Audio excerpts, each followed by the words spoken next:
अस्सलाम वालेकुम। हमारे जिटिन वेब न्यूज़ आया जावेद उस्मान बिरानी। नाज़रीन, ख़बर शामिल कंदासीं कंदाकोट वारे इलाइक़े में। कंदाकोट भरिसां सी सेक्शन थाने जे अंदरि रिसालदार रोड ते नामालूम हथियारबंदनि जी फायरिंग में फ़कीर मोहम्मद जखराणी मारिजी वियो आहे। पुलिस मूजिबि वाक़ियो जखराणी बिरादरी में हलंदड़ पुराणे तकरार तां पेश आयो आहे। पुलिस लाश खे कंदाकोट अस्पताल मुंतक़िल करे जवाबदारनि जी गिरफ़्तारी लाइ नाकाबंदी कंदे इलाइक़े खे कड़ो चाढ़े छॾियो आहे।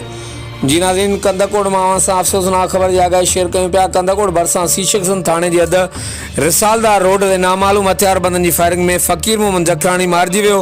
पुलिस मूजिबि वाक़ियो जखराणी बिरादरी में हलंदड़ पुराणे तकरार तां पेश आयो आहे। पुलिस लाश खे कंदाकोट अस्पताल मुंतक़िल करे जवाबदारनि जी गिरफ़्तारी लाइ इलाइक़े खे नाकाबंदी कंदे इलाइक़े खे कड़ो चाढ़े छॾियो आहे। हर वक़्तु आगाह लाइ ॾिसंदा रहो JTN वेब न्यूज़।